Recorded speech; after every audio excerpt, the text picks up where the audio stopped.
बिहार की राजनीति में एक बड़ी खबर आ रही है। बड़ी खबर राज्यसभा चुनाव को लेकर है। यानी राज्यसभा चुनाव को लेकर बिहार में एक्सरसाइज दोनों तरफ शुरू हो चुकी है। दोनों तरफ का मतलब है महागठबंधन और एनडीए गठबंधन में।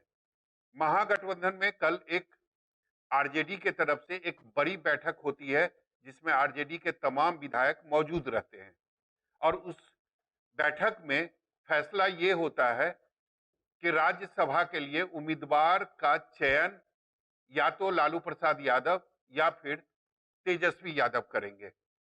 सभी आरजेडी के जो विधायक थे, उन्होंने इस बात पर अपनी सहमति जता दी है।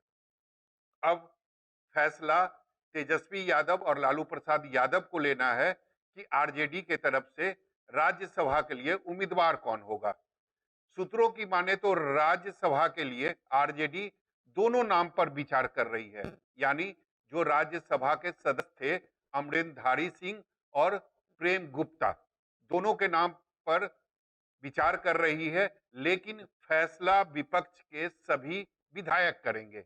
यानी विपक्ष के जो सभी विधायक हैं महागठबंधन के, जो 35 विधायक हैं, उनकी जो पसंद होगा, यानी अगर वो अमरेंद्रधारी को पसंद करेंगे तो अमरेंद्रधारी उम्मीदवार होंगे, अगर वो प्रेम गुप्ता को पसंद करेंगे तो प्रेम गुप्ता ही उम्मीदवार बनेंगे। ये सूत्रों के हवाले से खबर आ रही है। दूसरी जो सबसे बड़ी खबर है बिहार की राजनीति में, वो ये है कि बीजेपी के तरफ से उपेंद्र कुशवाहा को ऑफर दिया गया है कि वो अपनी पार्टी राष्ट्रीय लोक मोर्चा, जो उनकी पार्टी है, उसका विलय वो बीजेपी में कर दे। अगर वो राज्यसभा जाना चाहते हैं तो निश्चित रूप से ये बड़ी खबर है जो बीजेपी के तरफ से उपेंद्र कुशवाहा को ऑफर दे दी गई है, क्योंकि उपेंद्र कुशवाहा का जो कार्यकाल है वह अगले महीने खत्म होने वाला है और अगर उपेंद्र कुशवाहा राज्यसभा जाना चाहते हैं बीजेपी के कोटे से या बीजेपी के समर्थन से, तब उन्हें अपनी पार्टी का विलय बीजेपी में करना होगा। तो फैसला अब उपेंद्र कुशवाहा के हाथों में है कि वो क्या फैसला लेते हैं। हालांकि पिछले दिनों हमने देखा था कि वो अपने बेटे को उन्होंने मंत्री पद का शपथ दिलाया था और काफी हंगामा भी उनके पार्टी में हुआ था। उनके जो पार्टी के विधायक थे उन्होंने काफी विरोध भी किया था। हालांकि बाद में दो जो विधायक थे, तीन जो बागी बन चुके थे, उसमें से दो जो थे वो लौट आए थे, उपेंद्र कुशवाहा के पास लौट आए थे।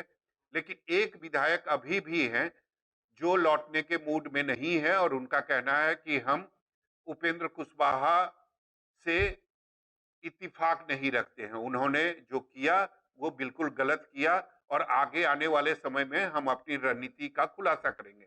तो एक विधायक अभी भी बागी मूड में है। अब परेशानी उपेंद्र कुशवाहा के सामने ये है कि अगर वो राज्यसभा जाना चाहते हैं तो अपनी पार्टी का विलय उनको बीजेपी में करना होगा। अब निश्चित रूप से फैसला उपेंद्र कुशवाहा के हाथों में है और मैं तो यही कहूंगा कि उपेंद्र कुशवाहा के सामने आगे खाई और पीछे कुआं वाली स्थिति बन गई है।